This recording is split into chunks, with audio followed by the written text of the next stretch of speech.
Hey, everybody, welcome back to another edition of Printing's Alive with me, your host, Warren Werbitt. And today I've gone a little outside the norm in that I've never spoken with anyone who makes channel lettering or big signage outside of buildings that line up. So today I have Lee Murphy from Access Signs in the Montreal area. How's that? Perfect. But you could be a little east, though, I think. So whatever, same thing. Depends where you're standing. But yeah, so tell us a little bit about you. Sure. So I'm the director of business development at Access Signs. Access Signs has been around for 39 or 40 years, something like that now. We specialize in large scale permanent signage. So either indoor or outdoor signage. We do a ton of work throughout Quebec, mostly outside of Quebec, throughout Canada. We do a lot of national chains, Struck Tube, La Via Rose, Bikini Village, Seals, Nike. All my favorite stores. Right. So we specialize in a lot of like multi-location types of clients. Most of our clients have been around for like 10, 15 years. And we're one of the few sign companies, certainly in Quebec, that does both like retail and franchise signage and custom one-off types of projects. So we do a lot of like, we did a tour de Canadien. We'll do one Canadian's logo on the top. If your aunt or uncle is opening a cafe, we'll be doing their sign, but we'll also be doing, let's say, Poulet Rouge is opening 60 locations next year. We'll do all of their signage as well. So we do a bit of everything, lit, non-lit. And I've been doing it for 20 years now. I've been with Access for 9, another company for 11 preview. So 2 questions. First question is, when you do the Canadian sign, how much money do you lose? Because I don't think anyone makes money when they do their stuff. Or did you get 50 tickets? You get season tickets. Ironically, I'd never been to an NHL game before doing that sign, and I don't really like hockey. Right. Oh, it was like a running gag in our shop, like how did we sell the Canadians logo or whatever. We had a great partner, the construction company building that tower that worked very closely with us. So it was actually profitable, not by much, but profitable, only because there was like a good like back and forth of planning on both sides. Something of that size, had we not done it before, would have been a huge loss leader for sure. Yeah, I also asked that because of the company before you that was doing a lot of signage. Canadians management, what they like to do is not pay for all of their signage on the boards, but barter tickets, right? But then you're not allowed to sell the tickets. So whatever, it's just a little bit of a joke there. How did you get into signage? Yeah, so ironically, I went to a high school, and when I graduated, there was like an alumni newsletter, and I would almost never read it. And in the back of the newsletter, there was like stuff of interest to people who graduated. So I saw one of the graduates had started a sign company. I found that curious. It was more like lettering and car stickers. And at the time I was just out of high school. So it was the whole Fast and the Furious era of like putting decals on your car. If you didn't have decals, you didn't have a cool car or whatever. I saw a job posting. I said, I'll do anything to work for you, including cleaning your bathrooms. So they hired me. I only found out like years later to just help them move. They were moving from one location to another location. They were going to fire me. And then I worked so hard, they're like, this kid will do anything. So they just decided to keep me. And I went from a regular shop hand who helped clean up, pick stickers, stuff like that, to in charge of their logistics. They would ship signs and prints and whatnot all throughout North America. So I did all logistics. And then I became the operations manager. So I handled all of the shop, all of the production, installation. And then I got to a point where for me, I'm a very shy person. Like I couldn't look at someone in the face before I would look at the ground. Really? And you're out selling like crazy. How does that work? 11 years later, 16 years in sales now I can look at someone in the face. But I said, listen, I got to make more money. And they said, the only way to make more money is to go into sales. And they told me that I'd be miserable at it because I couldn't look at someone in the face. And I took huge offense, but I was like, I guess they're right because while looking at the ground, And then I started meeting customers. And originally, this was 15, 16 years ago. So I was 25. I would meet people and be like, oh, you're not what I was expecting. I'm like, you were expecting an old guy in a suit to show up. They're like, yeah. I'm like, well, that's not what this is. So let's see how this goes. And every single person I met was like, why is this kid not trying to sell me something? But he can just answer all of my questions because I had worked. I'd done every single guy. I was the guy who knew all of the stuff, but I wasn't like a pitch guy. So they're like, he just answered my questions. Like I would take all the info and buy it from somebody else, but I feel too bad because this kid's so nice. And I only had success because of having that backstory of working in the shop and knowing what I was talking about, because I had absolutely no confidence talking to somebody. And then 15, 16 years later in sales, now I don't mind being in the rooms that you need to be in, I guess, to get a job like Tour de Canadien. But it's come a long way, and it's been really fulfilling purely based on you meet a lot of wild people in the sign industry. It's people who, You meet a lot of wild people in the print industry. Everybody's in a bloody fucking rush. yeah. So that's the thing with signs, right? So the joke is everyone buys, you start a business and people pick out literally everything for their business up until like the lights and the couch and the paint color and whatnot. And then they're like, oh yeah, I need a sign. And then there's like 2 weeks before, I'm sure it's the same for printing. Like, oh, now I need to do my mural or wallpaper or flyers or whatever. It's like, okay, well, it's not like a day to make a sign. It's a long process, and you have to think about at the beginning. There's permitting, there's fabrication. Okay, so actually, I'm gonna just stop you because I had here while I could still read my questions. I was gonna, because you're starting. I was gonna say, like, so when you need a signage, what do people not see or think about, or run me through? I need a sign for my restaurant or my business. So first, people, they see something online now, like with the internet, people just see stuff they love. They're like, that sign is sick. They think of Las Vegas, neon chaser bulbs, whatever. And then they might be in, or screens now, they're very popular. But let's say you're in Laval, you want to open a business. You're like, I want a huge screen for my sign. So you have to now first check what's allowed in your area. So like, just because you like it and it fits on the front of your building doesn't mean you're allowed to have that kind of sign. So we have to double check what's allowed in your area, whether it's lit, non-lit, type of sign, size, how many signs you can have. A lot of people want one in the front, a little one sticking out, of pylon signs and faces or whatever. So it's a whole bunch of like code checking at the onset. Because what happens is a lot of sign companies, like smaller ones, will say, someone will come to them like, I want this sign, I want that sign in neon. They're like, cool, no problem, $6,000. It's going to take 2 months. The person's like, great, love it. And then they go to apply for a permit or don't apply for a permit. Make the sign, stick it up. He says, you're not allowed that, take it down. Is it the client's responsibility to go to the city to get a permit, or do you guys do that as a service, or So we offer that as a service. Ultimately, it's always the client's responsibility to know. I always give everyone the information straight up at the beginning, whether they buy their sign or not. I'd rather say like, this is what you're allowed. You're allowed channel letters, 3 meters big and 3 square meters large on the face or to the side or whatever. So that if you choose me or not, or somebody else, at least you know, and you're protected for yourself. Also now, all across like Canada, it doesn't even matter now what the bylaw says. It says like, you're allowed this type of sign at that size. There's a lot of council meetings that can say, I don't like how that sign looks. I don't like that it's green. You have to make it blue. After you've got the permit, after you've done it? Well, it's when you apply for the permit. So even if like, let's say I look into the bylaw and it's like 60 pages long and we follow every single rule in the bylaw. It says, okay, the sign is the right size. It's the right type.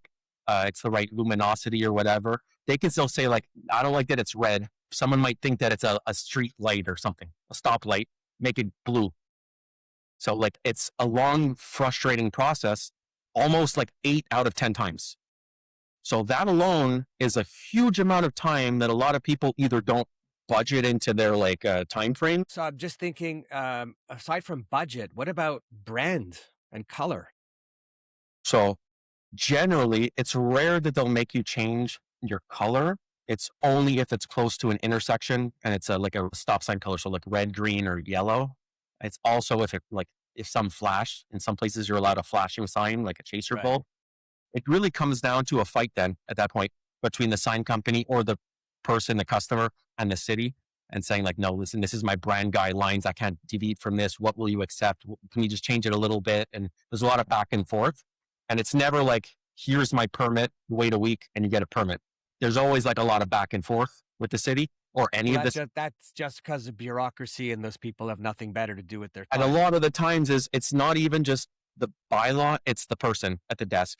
So oftentimes, like I said, they have nothing better to do with their time than to make misery for other people. Or it's a young person who has no idea, just started. So they just like open the binder and they're just like reading the binder. And then as opposed to if you got a guy or woman who's been there like 20 years, they understand how to interpret it in the little ways around. Where if it's a new person opening a binder, you're pretty much screwed. So what could a company expect to wait from deciding that they need a sign to the artwork to it being installed on a building?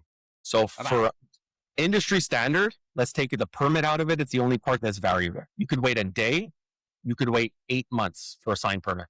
It really comes down to how busy a borough is. right.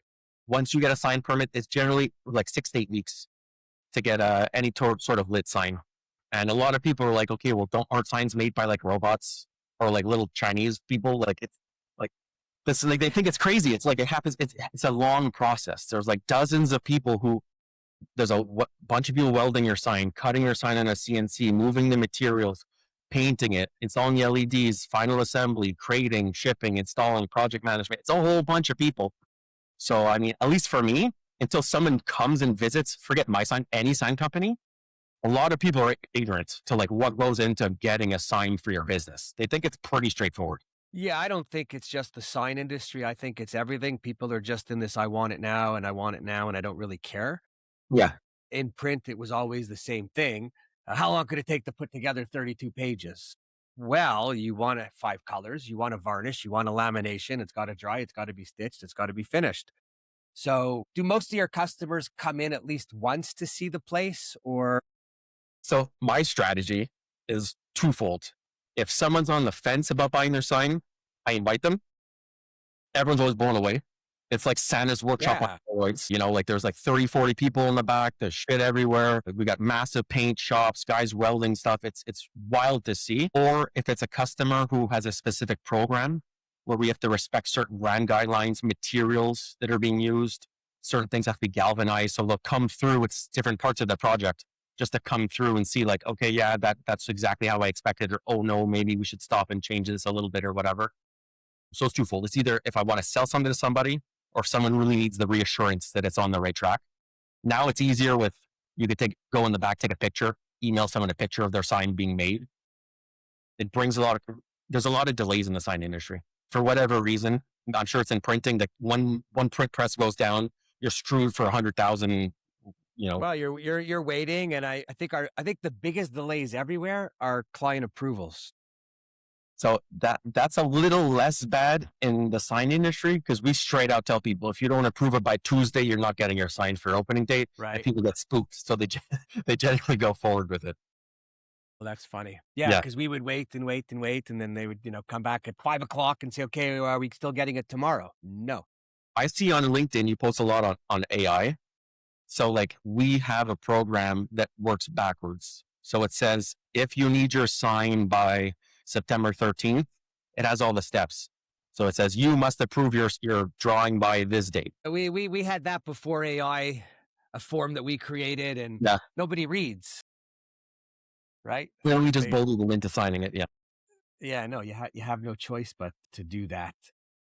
Cool. When you get files, I'm just asking if it's like the same with the artwork. Are the files like non-workable a lot of times, or everything? Are you getting publisher files still? So we get vector art because we use a lot of vector art. So we use 3 different types of programs. What we tell customers at the onset, it used to be, we need your vector file. And someone will send over like a picture they took with their iPhone or something, of a piece of paper. And they're like, here's my file. And they save it with like a .pdf at the end to try to like, Because they made a PDF. I made a PDF. I took a picture of it. So they send it to you.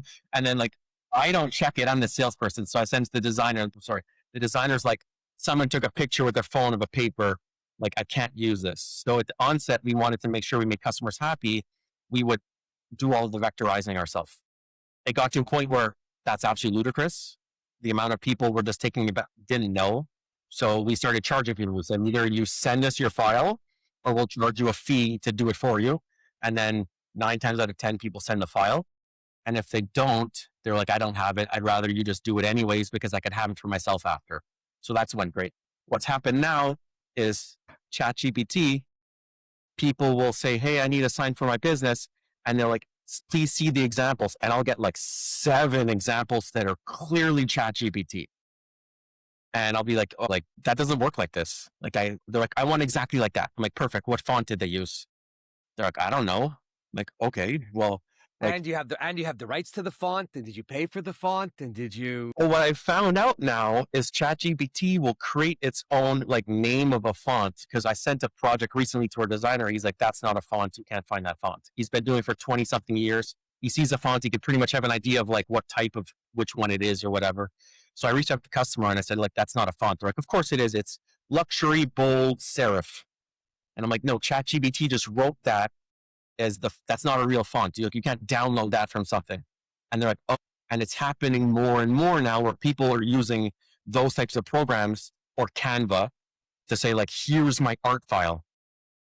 And like, you can't make a little Canva thing like 20 feet large on a mural. It doesn't work like that. People No, don't understand. It doesn't work like right. that. Or you need 1200 DPI and they're giving you 72 because they copied Yeah. it off the website. Yeah. Yeah, no, print has the same things, and people just, a little just ignorance because they don't know. It's But because then, they use that for sorry, the social media and they use that for their own stuff. right. They figured it's why couldn't you use that? Well, it's one thing on a phone, it's another Exactly. thing, but the worst part is for me was always the ones that would argue with you after. And I would say to them, well, I don't tell you how to make soup because you make soup all day. Why do you have to tell me how to do my business? Yeah. And then they just go, yeah, okay, sorry. But it's the why we wasting all this time? Because do you ever have enough time to do an order? Okay. So it's rare. The only time we ever have any sort of chance at knocking it out of the park is if it's a franchise who's already planned out 20 openings next year. They have the list of like, these are the ones I'm opening. And This you is can when get we like to ahead. open. And then so we have like ample time in advance to plan everything well. That's very rare. Very. Because I remember if someone gave me 2 months to do something, I'd probably be late on that job because you keep putting everything in before it to try to get it done. And then you're like, oh no, I have to deliver that one. And they gave me 2 months. It's like, Yeah. don't give me 2 months. Give me 10 days and scream Yeah. at me. 3 Because you days. get into a habit of doing that. Same deal. It's crazy. What's the craziest sign project you've worked on? Good question. So Lucille's Laval was the first one that ever did fake neon outside. They were the first ones in North America. Fake neon. Yeah. We call What it is? faux neon. It's like LED flexible strips. You see it on all kinds of signs now. You can So buy them on Amazon. now you can buy them on Amazon. Yeah. But those aren't But made. but no, but you can't use them for that. I'm just Yeah, you're not joking. supposed to, they can't go outside. They're not rated for blah, blah, blah, whatever. But yeah, you see them on Amazon. So they wanted a neon sign. I said, listen, no one's ever done this. It lasts way longer. It's super different. The guy said, by all means, whatever. So we did it. Looked great. So just first, like being a milestone, that to me will always be something super cool that we did. Tour de Canada at the top only because the sign itself was very straightforward, but like installing it was wild. So I had that. I mean, I once did a banner that was like 30 feet by 70 feet on the side of a building, like a vinyl drop down, and we had to go and I think it was like about $8,500 for 3 hours or 2 hours to get the crane. Yep. But it wasn't a high-rise apartment condo building like that. So what's involved with that? Yeah. So before we get into what's involved, there's video circulating about kids sitting on the sign. I don't know if you've seen it. It's called urban exploring. So these kids climb on all kinds of shit at the like tops of buildings and whatever and take videos. And there's a video circulating of like teenagers sitting on the sign.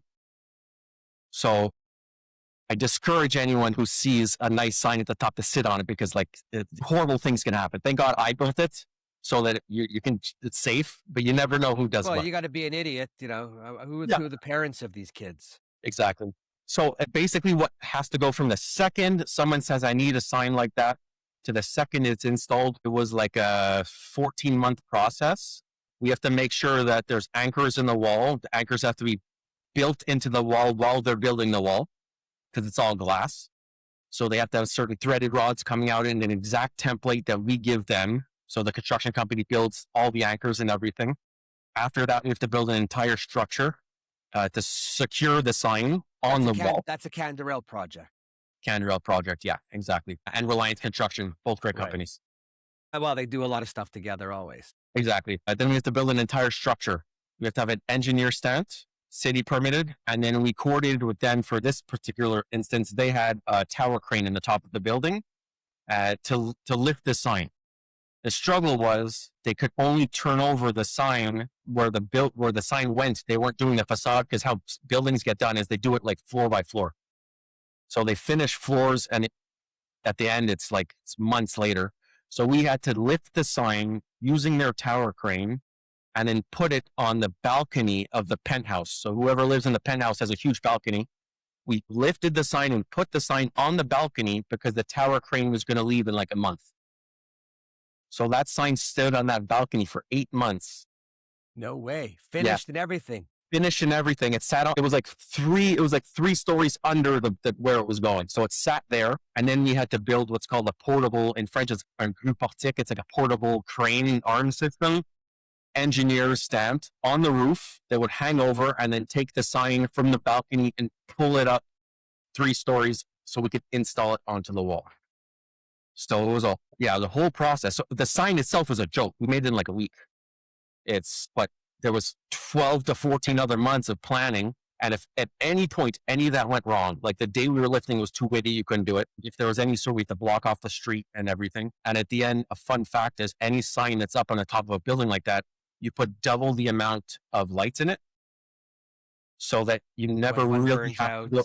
Yeah, so if it burns out, you can just flip the other ones on and you get double the lifespan. So you don't have to go and service a sign with like a scaffolding, window washer scaffold. So what is a sign like? I mean, I don't want to know their price exactly, but what is a sign budget to put? First of all, how big is it? It looks big from the ground. 22 by 22. No kid. Wow. Yeah. So that's a $200,000 project.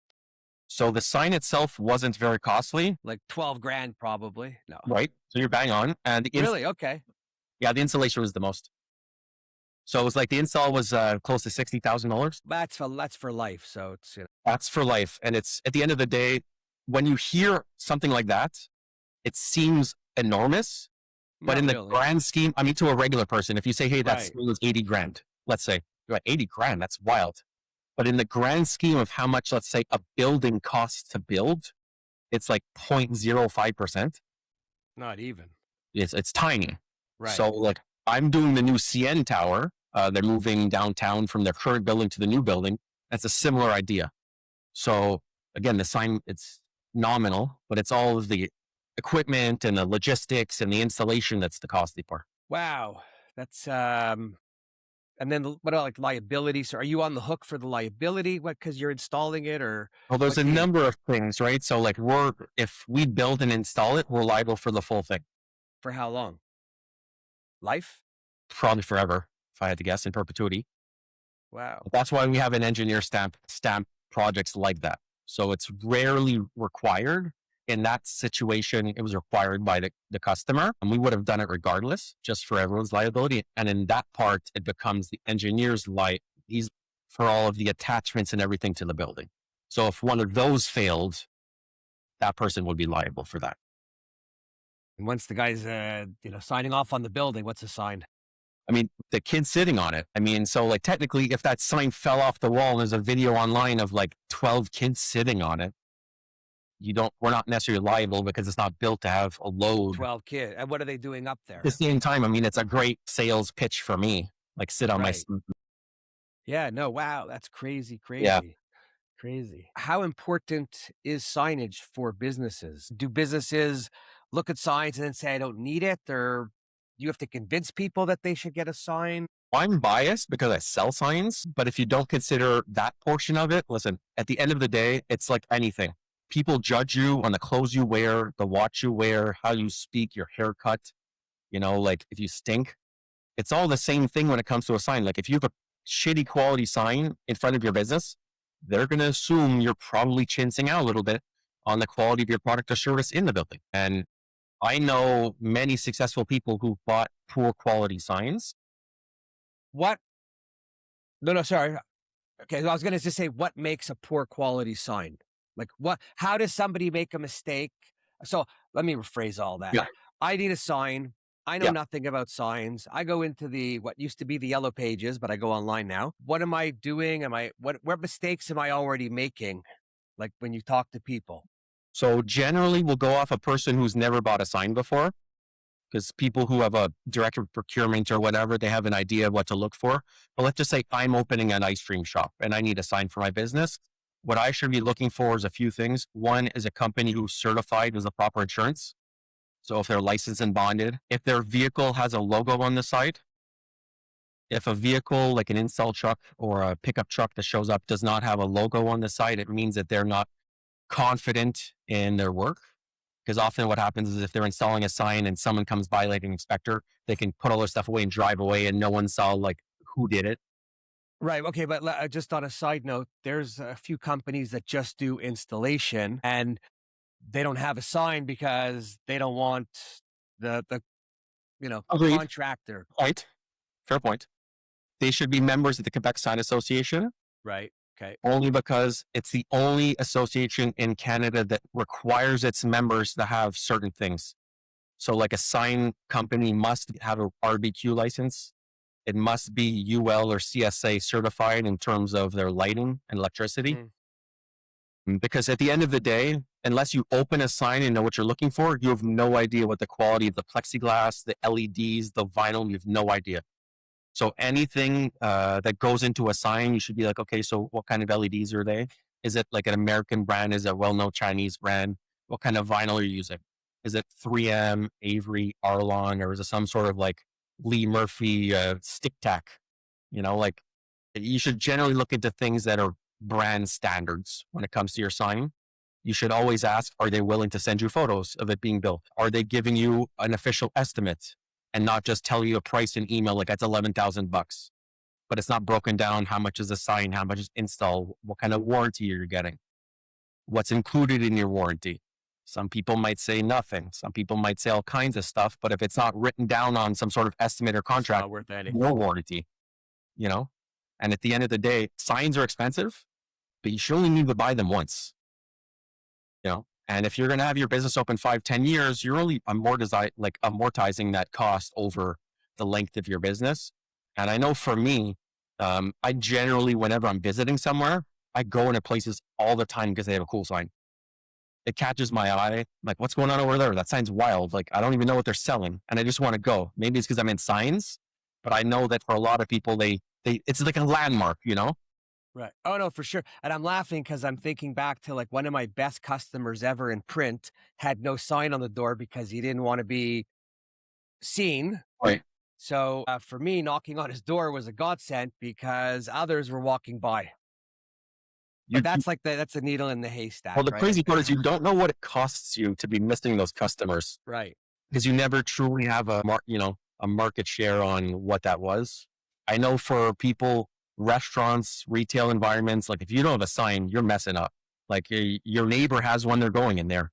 They might walk in because something looks cool, but like, yeah, it's money wasted. Yeah, no, I'm all for signage anyways. Printed or channel letters or lit up or anything or just glow in the dark. People keep sending, or they post a lot on Facebook of like the good old days of Montreal. And it was like the Wild West of signs where they're like, remember these days? And there was fucking neon signs everywhere.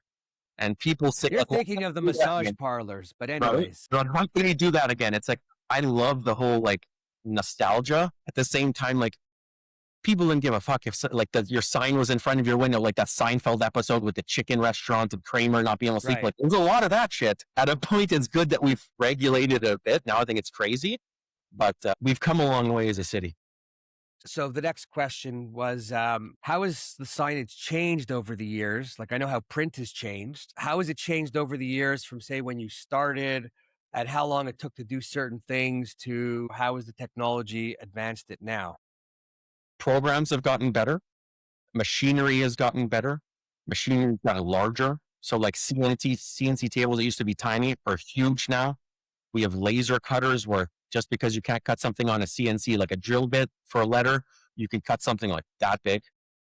Before you were restricted in the type of sign you could do based on like what the logo looked like, etc.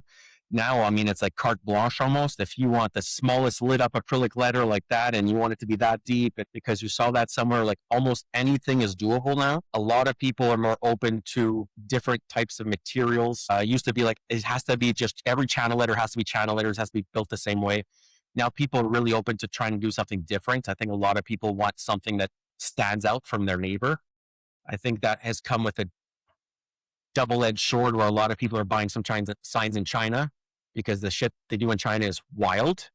And a lot of that isn't made for like Canadian winters necessarily. So people, but you don't consider that when you're buying a sign. You Oh, and just then they find out the hard way, right? 6 months Listen, I later, it mean, doesn't work for you. You don't buy an own yet.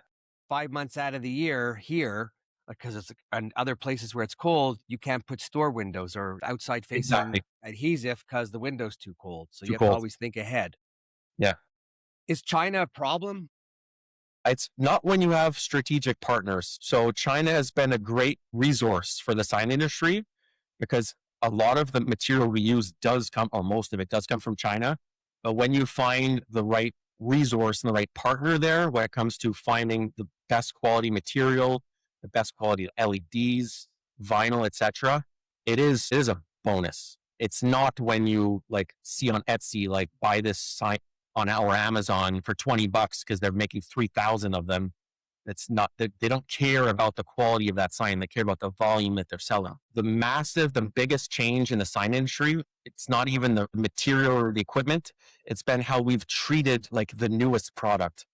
So back in the day, you absolutely had to go to a trade show to find the newest and greatest thing in the sign business. I think it was even like that maybe in the print industry, where if they came out with a new vinyl, like, oh, now we have perforated vinyl you can install from the inside. You had to go to a trade show to see that. So there was a lot of excitement in the industry at certain points of time, where now manufacturers, distributors, they just like on a Tuesday on their website be like, look at our new perforated vinyl that gets installed on the inside, and watch our webinar for 10 minutes. And like it's a lot of the excitement of new products is just vanished. So even going to a trade show now, it's like you're just seeing in person all the stuff you've already seen. So the excitement of innovation in our industry has completely vanished to the point where people expect innovation without any like, wow, that's crazy. It's just like, okay, that's new. Like they have digital screens, so message centers, now they're like see-through. Right. You shouldn't be able to see through a screen 20 feet by 20 feet. That's nuts. And now we just act like it's normal and it just happened overnight, but that got developed over, 10 years. And But also with that comes a cost. Technology is not cheap. well, the sad part in the sign industry, certainly in Quebec, is that cost doesn't have much value to people. So So we're not gonna talk about Quebec, but okay, just the way business is done in Quebec, there's not a lot of value no, for the value there, what you have. it's a lot less, like people appreciate it a lot less in general because things have become in every industry so accessible. No, here they appreciate it a lot less in general, period. Yes. Right. Anyway, again, I want to talk about here and get into that whole rabbit hole thing. But the customers in general, are they more appreciative today of what's available? Do they care what's available? So in the sign industry before, not a lot of people even knew what was available because no one posted anything online. People, even to this day, people like you, Warren, or myself, it's rare. So you'll have companies doing 20, $30 million of different types of signs a year and not post any sort of completion photos or anything online out of fear of someone seeing their customer. And that's like a disservice because people, But that's so on that note, that's ridiculous yeah, because if you're good, the only way someone's stealing your client is if you're not good, if you fuck up, if you screw up, exactly. if you're unreliable. Otherwise, That's a new mindset though. Like in our industry, it's the complete opposite mindset across Canada. So like now people are slowly starting because there's younger people getting involved in businesses, and younger people, they don't want to bend channel letters. They want to be in charge of the department of marketing and post TikToks and stuff and signs because it's a rock and roll industry. If you take away the boring part of like monotonous of building something, it's cool. Like you're literally building something different every day, multiple times a day with many different steps. It's really interesting. it's the same in print. You go out and you do a banner for a movie theater and you see them everywhere, or you go to the supermarket and you're doing packaging and you have a whole shelf because your customer is whoever spaghetti company and has Exactly. the whole shelf, and it's like, oh my God. I mean, I used to always try to get people to come in to Yeah. the business for twofold. Number one, always wherever I go, even today, I always ask people if I could see how they make that. And on my TV, it's generally on YouTube. And how'd you make that? Because it's just too cool how everything is done. And in bringing everybody in, the best part about it was actually a couple parts. Number one, it's really nice for your people inside to meet their customers, For sure. to know to know what they're getting beaten up for, to work harder to get it out. Right. And then the customer needs to meet the person who stayed all night and weekend and bitched about them to get the sign out so that they can have a laugh together. 100%. But most importantly, when the customers come in and then they would see the process, if you walk them from where the estimate starts with their fake artwork to the person who every time you open up a file, you need an hour, right? Like No one knows not that. Yeah. right. So you have them sit through that process. And then from there to there to there. And then by the time you've walked them around in about an hour and a half, and they're going, you almost need to do that so that they go, oh, so that you get the point across at some point on how long it's going to take when they think it's 3 days 15 minutes. Yeah. They think or everything takes 15 15 minutes. minutes, right? Exactly. The harder it is, the faster that they want it. But You know? like the amount of business I've gotten from people who called me and said, "Hey, Lee, that sign that I saw that you did for X person, how did you do that? I want that." Like I've gotten many, many contracts purely because I make sure people understand what I do and that I love it. And then at the end of the day, Tour de Canadien, that person wrote me on Instagram and said, "Hey, I've been following for 2 years. We have mutual friends in common. This other person never got back to me. Would you like a chance to present a proposal?" And that project was 6 figures at the end of the day, you know? It's amazing in sales how many people don't follow up with a quote or don't get back on something. And all people want is to know that they could communicate and trust someone who's going to be there. There's not one person that I've ever met for a sign, especially because it's a costly investment, that someone says yes right away. I've had conversations with people that have taken 6, 7 months in order for them to commit to something. And that's not uncommon, you know?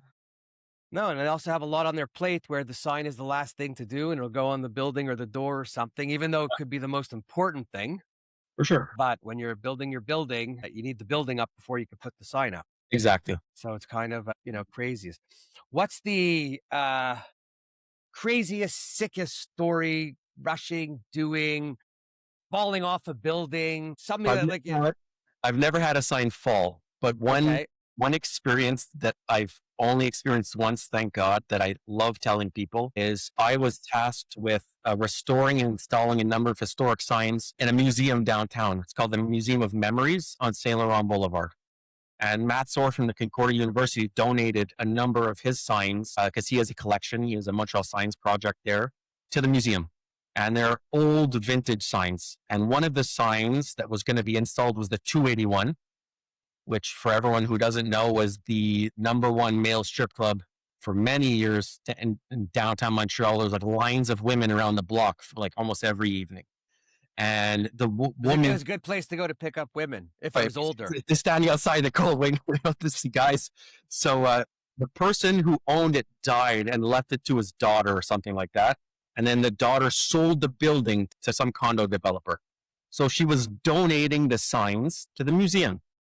So I had to go and meet her one day to discuss the signs. And she's like, "Oh, one of the signs is downstairs in the basement." So I go into the basement of this male strip club and it was all dirt. And the only thing in the basement was one of the signs, what's a casket, like a full on casket, and a blow up like a unicorn that you put in a pool. And it was the only thing in this basement. And I looked at her like, "Is this for like, am I going to die?" And she was like, "Oh, I never come down here." I'm like, "Yeah, okay." And we both just had a laugh. Like who sees a blow up unicorn, a casket in a dirt basement when he goes for a sign meeting? But I'll never forget that. It's funny. What's the biggest mistake you've seen done costly wise? So there's always measuring something wrong when you do a site survey. So let's say you measure the walls 200 inches and then you build the sign 200 inches and the wall is actually 198 inches and you have to throw out the sign and build a new sign. That happens now and then, more often than you know across. No, I believe it. It's those small little things that make you go, fuck. And something that it has nothing to do with building the sign. I remember years ago when I first started in sales, I had to go and take photos and measurements in a mall. The store was being replaced by another store. So I went and took photos and measurements, and one of the employees came out and they're like, "Oh, what are you doing?" I'm like, "Oh, I'm so sorry. I'm just taking photos and measurements for the new sign." And she looked at me like, "What new sign?" I'm like, "Oh, it's so and so." And that's how that employee found out they were getting fired, and they're closing the store, and they didn't tell anybody. That's not your doing, though. It's That's not. crazy, though.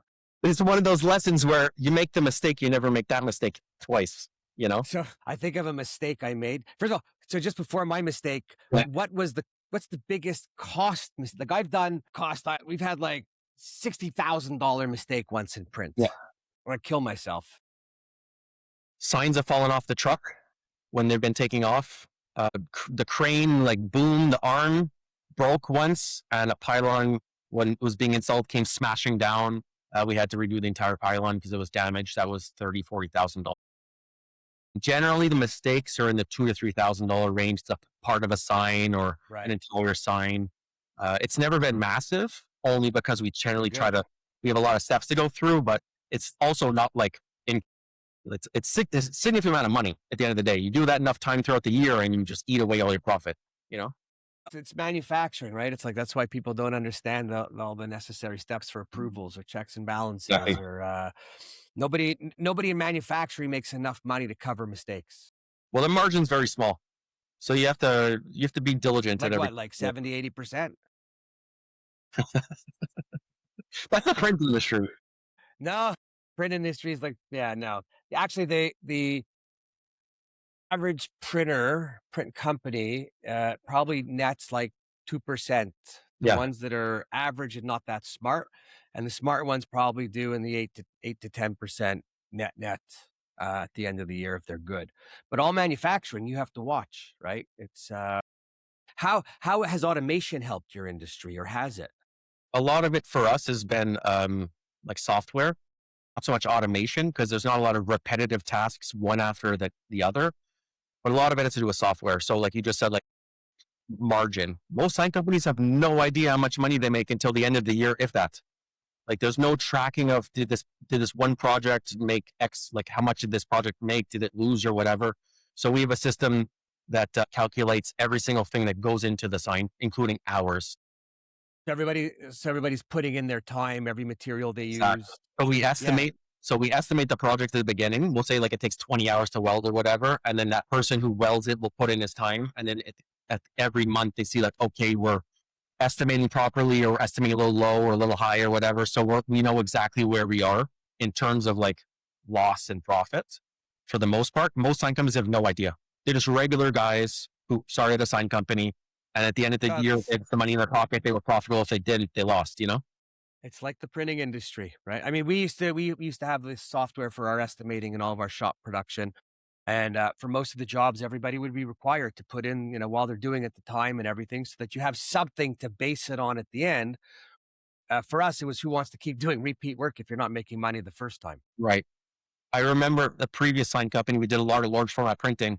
And there was a lot of that reporting, like we said, we're going to use 200 or 2,000 square feet of certain vinyl. And then the person never put in how much vinyl got scrapped. The waste factor. Because of the head strike or because of laminating it crinkled or whatever. And so there was a lot of like inaccuracies, even though we thought it was going the right way. So it's difficult to track, really. No, for sure. So because I'm bouncing all over in my head for a change, but when you're making those channel letters, how are you bending the metal? Is it a bar? Is it a heat machine? So it's called channel loom. So it's a thin aluminum that comes pre-painted different colors, or we can then paint it afterwards. Back in the day, what happened was you had a huge table made out of wood, and then you would put a template on that table, and then you would take the thin piece of metal and you would start, and then you put a nail and you hammer the nail, and then you bend a little bit, put a nail and hammer a nail. So you all be little nails all around the letter, and that's what would form the can, we call it, of a channel letter. So that's super inefficient, but that's how it used to be done. Then someone got the smart idea of making the table metal and using magnets. So then you would cut little notches, and then you would put magnets all around and then glue it to the back. Now there's machines, they're called AccuBend or SDS, where you basically just put in the file and you stick the roll in and it cuts and bends the entire thing itself. Like it's automatic. It just Automatic. And that can pump out like 100 letters an hour. an hour. Wow. Yeah. And I guess size and So the sides of a you general. should add that in, because if people are listening and you could do 100 letters an hour, So all size. it bends and cuts the side, so like the can. Then someone still has to cut the back, so like the actual letter and the face, and then assemble them all. So a huge part of the industry is automated. So there is machinery that has made the job way faster and way easier, but it's never 100% done by a machine. There's always an artisan, like a fabricator, who has to take one piece, stick it to the other piece, take that piece, stick it to that piece, put the LEDs in, weld it in, glue it in, all that stuff. So it is still very labor intensive, but the parts that are difficult or kind of miserable, that part has gotten automated. So it makes the job a lot more enjoyable. When you say labor, people, how is it finding people to work within? Since industry? COVID, next to impossible. So Really? yeah. So before COVID, the sign industry was very well known for paying well above other industries. So like if you wanted to be a painter, like in a car body shop, you would get paid more to be a painter doing the same thing in the sign industry than going into like the automotive industry. So the pay scale was always great. It's just people would come into the sign industry. You almost fall into it. I think it's a little bit the same as printing. You fall into it. Your grandfather owned a sign company. Now you want to work there in the summer. So now you work there forever or whatever. They worked there 10, 15, 20 years. When COVID hit, a lot of people left the industry. They retired or just decided, I don't want to do this anymore. It is almost next to impossible to find someone to come in who will want to do a repetitive task. Like the days of like electricians and plumbers, even though we need them more than ever, no one wants to do it anymore. So no one wants to come and just bend channel letters all day, even if it pays great and the hours are good and the benefits are good. It's just people are looking for a different type of job. I think it's a challenge or an excitement. And like, I feel very young, even though I'm 41. Like I remember. No, I'm not going to go through that with you. 41. You're like a young chicken to me. So, but now people in my demographic, like I've been in the sign industry for 20 years. I did 11 years at one firm and now 9 years at another. That doesn't happen anymore. People work somewhere for 2 years and they say, I'm going to quit and go there because they give me $2 more an hour, and then work there in a year, quit and go there. Like it's all over the place. So finding someone who's really willing to build a career at one location or it's hard now in general. everybody thinks it's greener on the other side, and it's not. Right? And then the ones that keep bouncing around, they're bouncing for a reason. Well, I've worked So 20 years in this industry. I'm very comfortable. I do well for myself. And when I tell people my income, they're like, that's crazy. I'm like, I've worked for 20 years at the same thing. It's not crazy if you just work 20 years at one thing. It is if you're in marketing and now you're in sales and now you want to do car wash or something. Like it's people, they're short. It's like ADD now all the time. yeah, no, it's I think it's everywhere. I think people's expectations of what they want are not in tune with what reality is. Listen, everybody, if you go to the store and buy something, right? And then if you go somewhere to work, everything costs. Listen, it's difficult to see strawberries costing $9, or hot dogs being $9 for 12 hot dogs or something. It doesn't make any sense now. And at some point, it's discouraging to want to just, like back in the day, like our parents were just stuck at something forever and they were able to build a good life, Yeah, no, now it's listen, I think everybody's scared. Yeah. Gas now here, it's like it's a $2 a liter for regular. I think and I got to put super in the boat. I'm not looking forward to the summer. I think I'm seeing on Facebook Marketplace more fishing stuff popping up because people are not going to be able to get out the way they used to. Why? Look, I'm on the road every day for sales, seeing customers. And I remember when I put gas in and I deducted on taxes, but like it was $2 a liter. I was shocked. I'm like, how does anyone afford this? And then I thought, I'm like, we have install trucks, we have cranes, right? I mean, more than one, we have several. And like, someone has to pay for that. Everybody.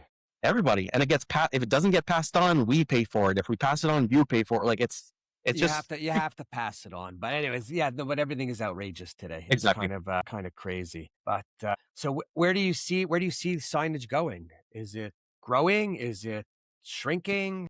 Yeah. So the sign industry as a whole will never go away as long as there's physical spaces that people want to come and meet, whether it's hospitals, schools, billboards on the sides of highways, retail, restaurant, whatever. How is that going to change? I think that the types of signs are going to become more refined.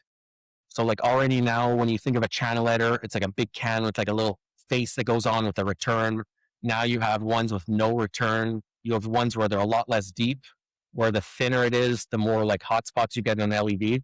So just becoming signage as a whole is becoming sleeker. The options are infinite now.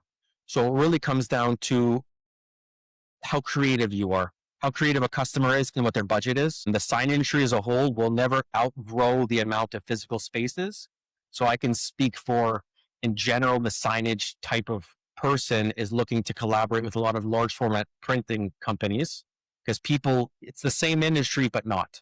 So Right. like Yeah, large no, for format sure. printers don't really talk to sign guys. Sign guys are like, they're doing their own thing. It's not even like, we don't anything to do with roll to roll or like offsets. We don't understand any of that.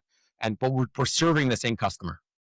It's whoever's buying the menus is buying a sign for their restaurant. So at a point, we have to either come together, collaborate, sign companies buy large format types of printing companies, or vice versa, Right. or find some way for that to kind of meld into one thing. Well, it's another service to be offered in the same, in the same family of signage. Especially if it's the same customer. So like at the end of the day, if you're going to grow as an industry, it's either you acquire more types of companies or you look outside your industry and see what's collaborative. The same thing could be with design firms. Design companies could be all of a sudden collaborating with design firms, and you have a design firm in a company who does all of a branding for a company. So now it's like, you want to start a restaurant, you don't have a name or whatever, come to this one company. It'll give you the entire brand package, and then we can make your sign, and we can wrap your cars, and we can print comes down to like a full service, one-stop A shop. one-stop shop.